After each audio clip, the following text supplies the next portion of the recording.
I am live. It is the 21st of April, Easter Monday. I'm in chapter 10 of The Invisible Way, a book by Reshad Feild, published 1979, and it is a book about love and death. They are now in Wales, they being John, visiting John. This is Reshad and Noor. He's fallen in love with Noor. They're visiting John on the behest of Elizabeth. And I've already started that chapter, but we are now continuing chapter 10. Throughout the meal there was a strong pull out of the normal sense of time that I found disquietening. Since my return from Turkey, it had been happening more and more frequently. It was as though more was being packed into a day than was humanly possible. We had barely arrived at John's, yet so much had happened, and the pressure was intense. Noor remained silent during the time we had been talking, often with that look of agitation on her face. Finally, almost in desperation, I think, I asked her what she was looking at. The effect of the question made us all start back. For a moment, Noor's face seemed to change completely. I had a glimpse of the girl with the ball of blue wool I had known in Turkey, whose eyes seemed to see too much. She started shaking slightly. Her knuckles stood out white where she was holding onto the edge of the table. Then, quite suddenly, she pushed her chair back and ran out of the room. "What's the matter?" said Margaret. "I hope I have not said anything to offend her. She looked so upset." "I'll go after her if you don't mind," I said. "She was ill, but that was a long time ago. I don't understand it." "Just give her a minute," John said.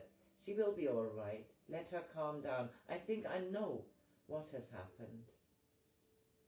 I told him about the extraordinary circumstances we were involved with at the time we had first met in Turkey. I told John how I had loved Noor even then, and that the pressure of the past week had perhaps just been a little too much for her. "We are all involved with something far greater than we can see or imagine," John said, "and it is sometimes hard to cope, particularly when the pressure is very great."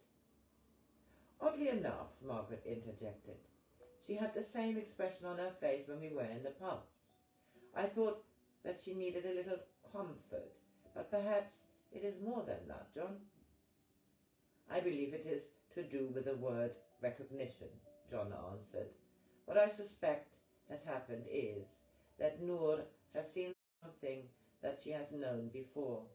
I do not mean to say that she knew it in a past life or something, but rather that there was a time when she understood these things more easily than she does now, although the result at the time was pretty disastrous. Why don't you go upstairs and find her now?" he said, turning to me. As I stood up, the door opened and Noor came in, looking the same as ever. I put my arm around her shoulders and led her to her chair. "Are you all right?" I asked. "What happened?" "I'm sorry I disturbed your meal," she replied. "It's just suddenly more than I could hold. It was probably because of what happened before." "Don't worry, my dear," John said. "These things happen, and I expect everything will be made clear when you go round to Margaret's house. By the way, I agree with her. Radionics is a special discipline and will be understood by many people one day." Pushing the trolley. "Mr. John," she said, "it is time for your rest. You have all been talking too much. I could hear it from the kitchen. Go on with you now. "She is right, as usual," John said. "I'm a bit worn out today. Margaret, dear, would you be kind and help me change my dressing?" "May I come too?" Noor asked, "so I can learn how to do it next time." "It's not very pleasant, I'm afraid," he said, "and really there is no need. But come if you wish." We helped John upstairs and wheeled his chair so that he could sit by the window. The rain outside had left everything. Helped John remove his jacket and shirt, and we were immediately hit by the appalling smell of decay. When the dressing was carefully lifted off, the sight of the gaping wound was so shocking I felt I might faint. Noor took my hand. What had once started as a small growth had deteriorated into a deep hollow, eating right into his shoulder. I had no idea how bad it was. The contrast with the beauty of the countryside shimmering through the windows made it seem worse. As Margaret prepared the new dressing, John turned to me and smiled gently. "You know, what we really are is invisible. You are invisible. I am invisible. If you remember that, you won't worry too much about the wound. Find out who you really are, and you will find that which will never perish. You will find that which will never perish. As it is said in the Quran, all is perishing except his face." As I said before, the great key is to remain conscious at the time of death. This can only happen without fear laid on these things.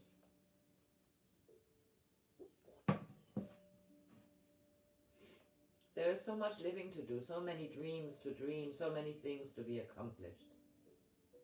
But as you grow older, fear starts to creep in. You begin to wonder whether you have lived your life properly, whether you have wasted your time and others. If you're not careful, you can become so riddled with regrets and guilt that it is impossible not to have fear. The Sufis say there are two deadly sins: sloth and fear. Sloth implies a lack of effort in conquering our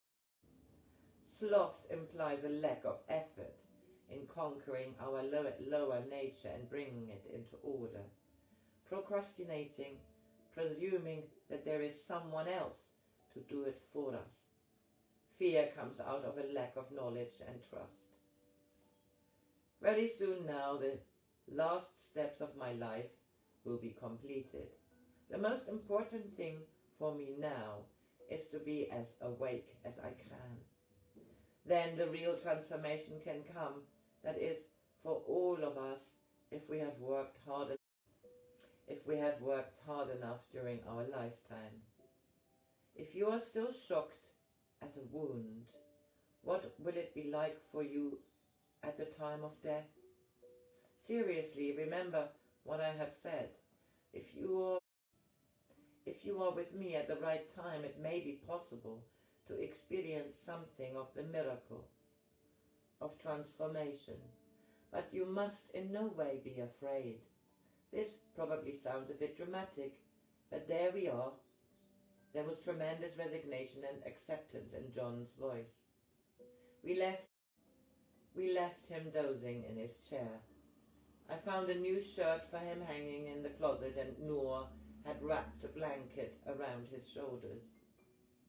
"Why don't you come round a little later?" Margaret suggested as we climbed down the stairs. "John will probably sleep until 6 o'clock, and I'll have a relatively free afternoon." "We'd love to," Noor replied quickly. "There is so much I would like to ask you about the conversation at lunchtime.